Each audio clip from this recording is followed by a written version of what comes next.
Our News is brought to you by Alive. Tonight on Our News, new cabinet ministers appointed, a mix of new and familiar faces. The state of emergency under review with a new attorney general. The F&M plans the next steps. And cats find new uses for election lawn signs.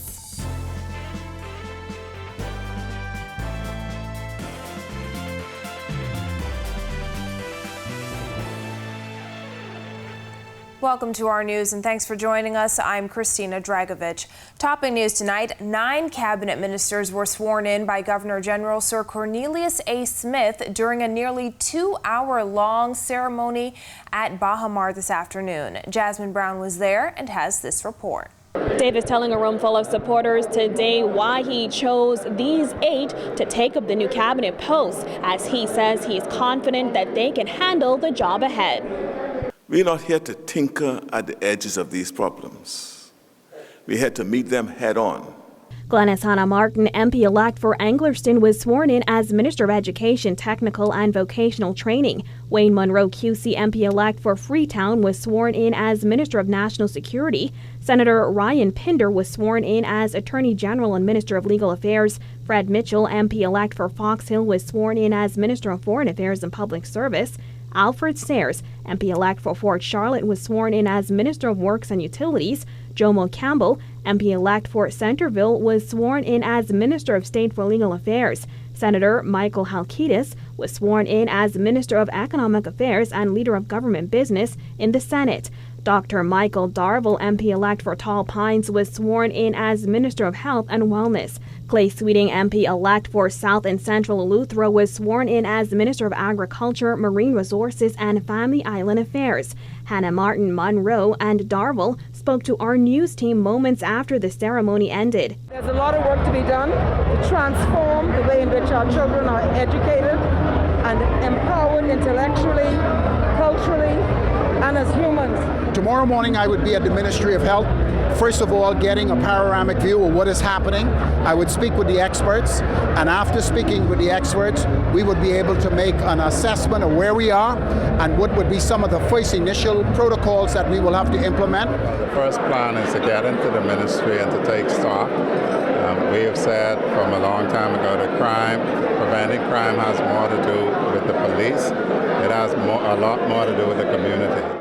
Davis said ministers are the initial members of a cabinet which will reflect the breadth and depth of the competencies and characteristics of the PLP's team. Experience combined with innovation.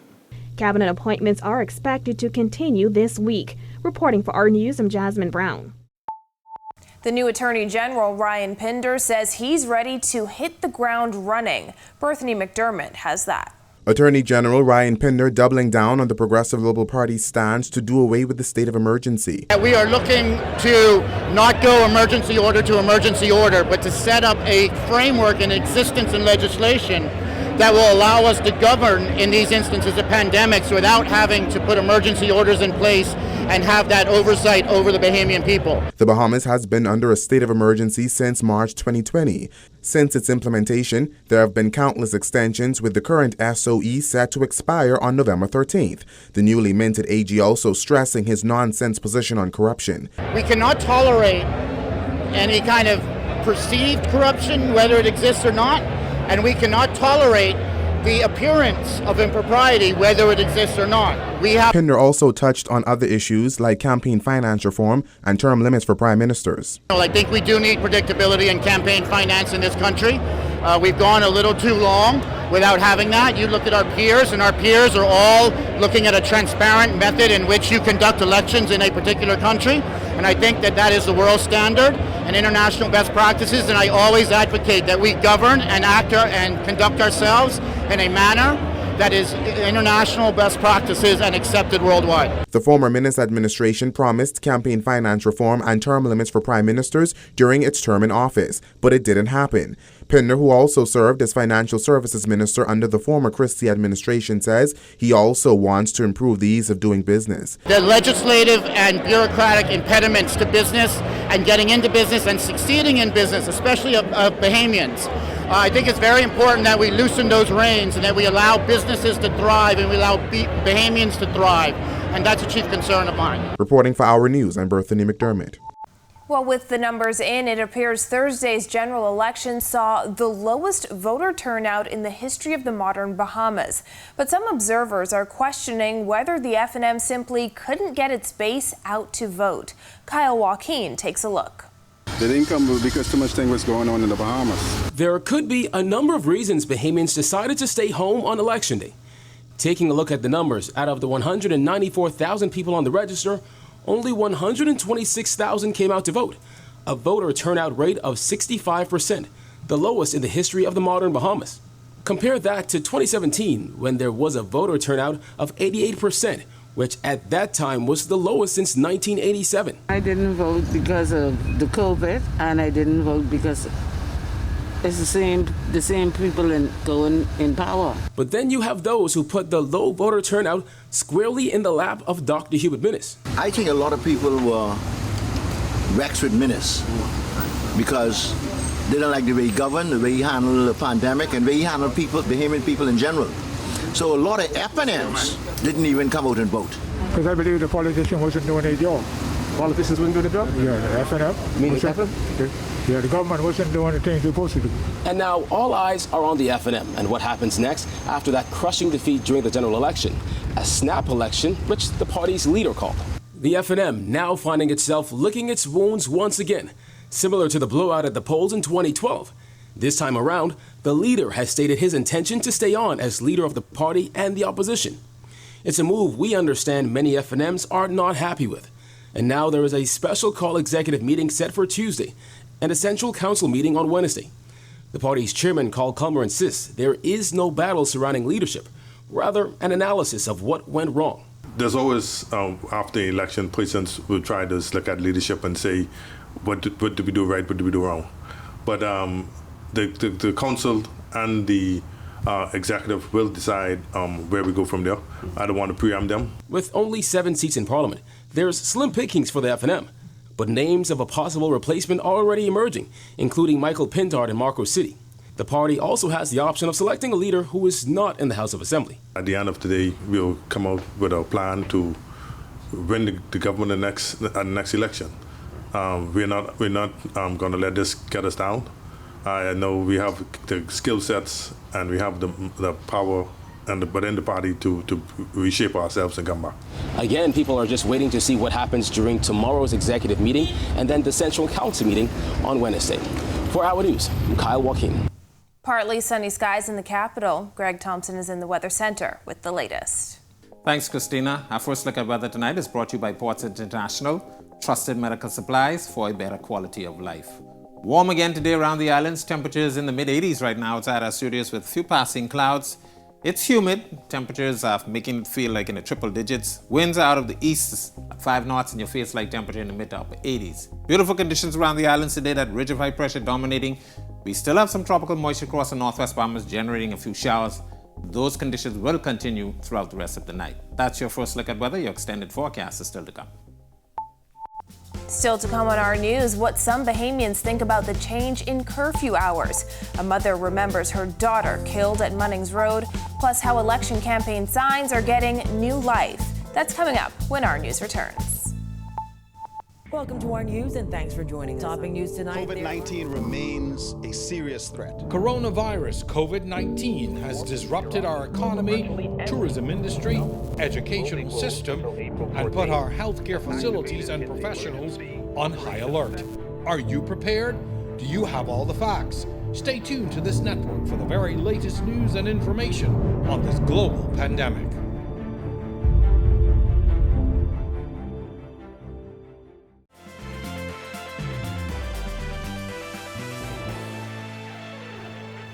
Extended curfew hours are being welcomed with open arms by many Bahamians who say the later time gives them a chance to get things done before 9 p.m.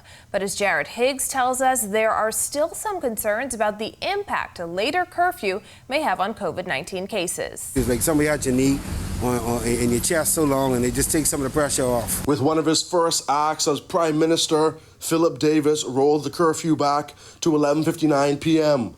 telling reporters the next day there was no rhyme or reason to changing the curfew only for election night.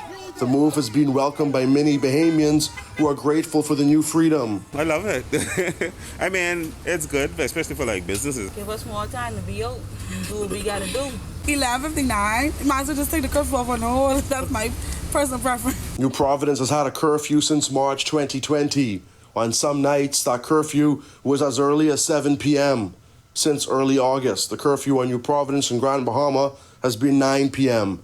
Now, with it pushed back nearly 3 hours, many residents say there's a greater sense of normalcy. Just mentally, it makes you feel like, hey, I'm released. You know, freedom. So I love it. I am glad that there has been a curfew extension, more so for a lot of people who are out of work or had to cut their hours back. I think it's good. You know, it'll help the economy a little bit more. But there are critics who say the later curfew will result in larger gatherings and more people socializing. Officials have long urged residents to abide by health protocols. They're out drinking and all of that, taking home that no mask, taking home all that COVID to the family. I think that's terrible. A lot of people, express happiness about, like the freedom, because we've been under curfew so long. Yeah, but we could still wait a little longer. Reporting for Our News, I'm Jared Higgs. Shifting gears now, 3 years after a young woman lost her life when her car collided with barricades on Munnings Road, her family says they can finally heal now that those boulders are gone. Jillian Gray tells us more. And give him the glory, great things he has done. In an emotional candlelight vigil, family members of Garvanisha Carey say they finally have some closure now that the barricade is gone. These boulders being removed allowed me to grieve for the first time. Hallelujah. So what y'all saw here was a mother's first time releasing the grief for a loved one. What those boulders stood for and what they took away from me. It's been 3 years since the tragic accident that killed Carey. Her mother, Patrice Hannah Carey, says she could not grieve for more than 3 years, but finally started the process of healing Thursday night. She lamented that she never got an apology or phone call from the former administration and remembers watching the news to hear the Prime Minister say this. I am a politician. I am not a technical man. Was due process done before the road was closed? That road has been addressed on numerous occasions, so I have nothing else to say about that. Okay? Let me go for lunch. Can you imagine what it is to be disregarded in that way? I had no peace. For your acts, you will not be forgotten. But for your acts, you will be so much forgotten. The young mother passed just 3 days after her son turned 3. Now 6, Carey says she tries to keep Garvanisha's memory alive for her son, Ambrion. I always lift him up and take him to all the photographs. I sit him down and take him to the photographs because I want him to know that woman. When the road was closed on May 3rd, 2018, it sparked outrage from the public who criticized the move. While no one knows who moved the boulders on election night, Hannah Carey calls that person a good Samaritan. Thank you, Good Samaritan. Miss Hannah Carey owes you a very great debt of gratitude. And to our leaders now, I want to say thank you in advance. Thank you in advance for not letting this injustice go. Community leaders, including Leslie Miller, stood with the family and said they will support the petition to rename the road in Carey's honor. Reporting for Our News, I'm Jillian Gray.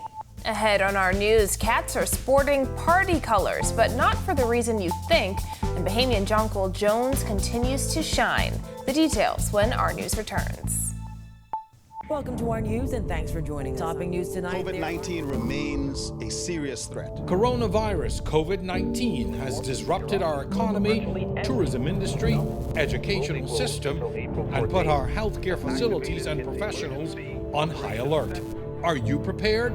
Do you have all the facts? Stay tuned to this network for the very latest news and information on this global pandemic.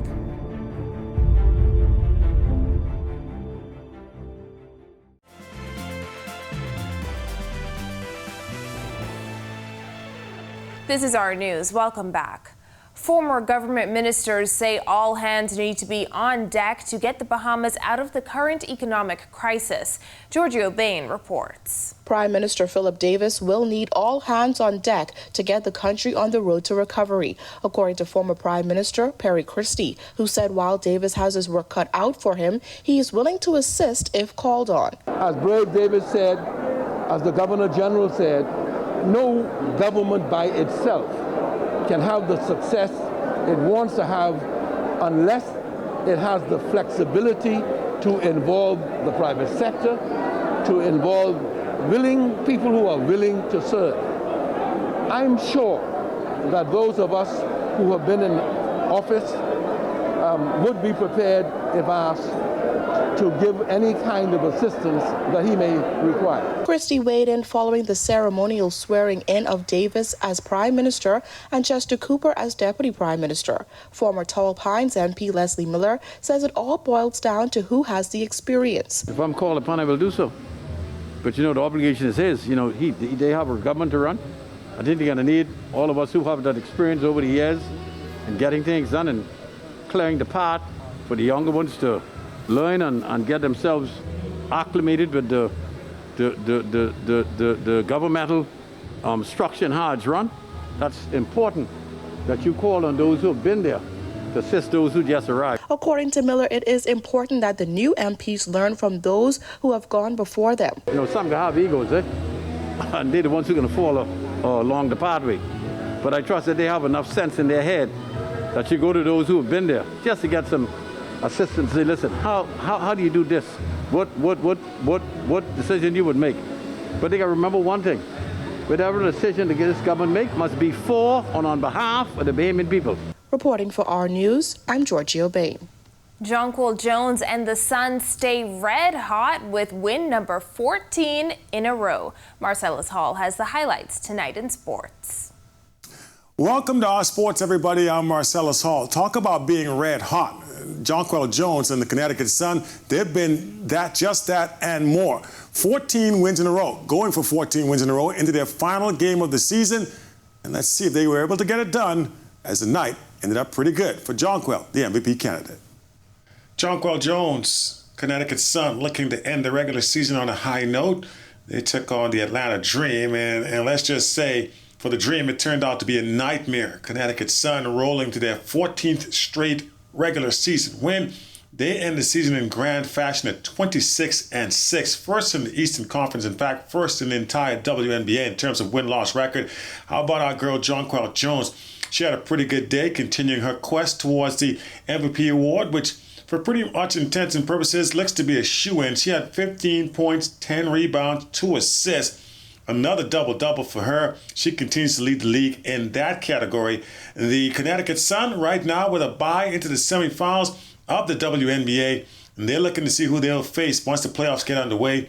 And that, of course, is just a few days away.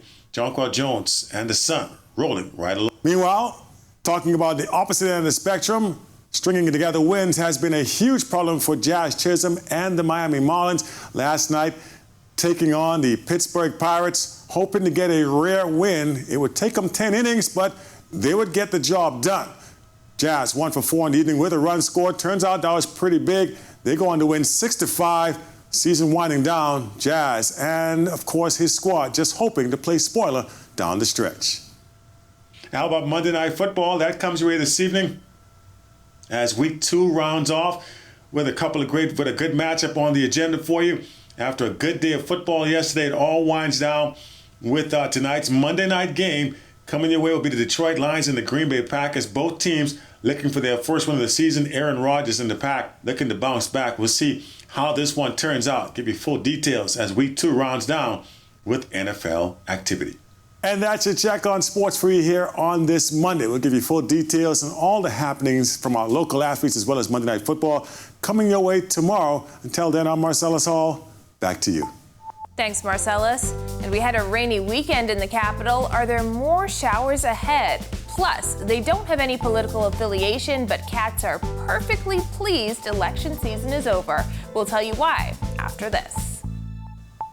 Welcome to our news and thanks for joining us. Topping news tonight. COVID-19 remains a serious threat. Coronavirus COVID-19 has disrupted our economy, tourism industry, educational system, and put our healthcare facilities and professionals on high alert. Are you prepared? Do you have all the facts? Stay tuned to this network for the very latest news and information on this global pandemic.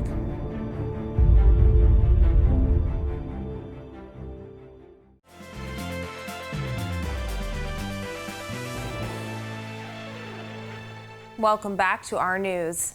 Mostly pleasant conditions as forecasters monitor Peter and Rose in the Atlantic. Greg has the details over in the Weather Center. Thanks again, Christina, and welcome back everybody for your second look at weather. 4 systems out there in the open Atlantic that we are watching. We have Peter, which is just to the north of the Leeward Islands, continuing to move towards the northwest. Swells will begin to affect the islands by Wednesday into the end of the week, so boating conditions across the island chain will become a challenge. We have Rose out there. Rose is going to stay in the open Atlantic, continuing to move towards the northwest. And then we have a very strong tropical wave moving off the African coast. That's the one we will continue to watch. All the models are showing that system moving very well towards the west-northwest over the next several days. Beaching and boating forecast for the northwest Bahamas tonight through tomorrow. Your winds will be out of the east at 10 to 15 knots, seas running 2 to 4 feet over the ocean. While in the central and southeastern islands, a northeast to easterly flow at 15 knots, seas running 3 to 5 feet over the ocean. Here's a look now at your national forecast.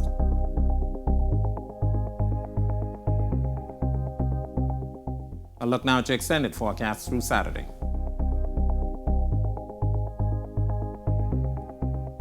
That's a look at our weather. Make it a safe Monday night, everybody. Christina? Thanks, Greg. Well, they say one man's trash is another's treasure, and that's definitely true for the cats at the Humane Society, who have given political paraphernalia a second home. Jillian Gray has that. From the campaign trail to the cat cage. The Humane Society has found use for hundreds of political lawn signs that would have otherwise been thrown away. We had a volunteer who was manned to cut cardboards for the cages, and she, driving I guess along, noticed that the sizes of the political posters was the same.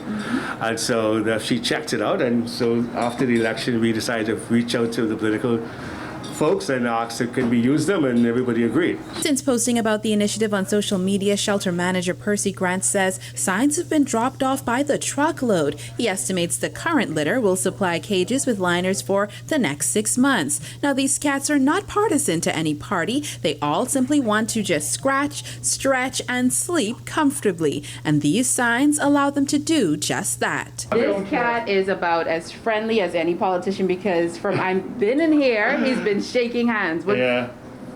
Hello, how are you? Tell me about the cats in here. Well, the cats here are just getting ready to move into another room. Most of the cats sometimes come in with some fungal issue, and they're treated, and then they move to another room where they're eventually up for adoption. In October, 130 of these cats will be taking a plane ride to a new home in Nova Scotia. But if you want to adopt a cat, Grant says the process is simple and easy. You can even get a free sign to go. We do have enough to take home a souvenir, but I think this is a really good initiative, and I think everybody's happy that we're using them. So regardless of your political affiliation, you can help out one of these friendly felines by bringing in those political posters. Reporting for our news, I'm Jillian Gray. Thanks, Jillian, and thank you for joining us for our news tonight. On behalf of the entire team, I'm Christina Dragovich. We'll see you right back here tomorrow night. Have a beautiful evening, Bahamas.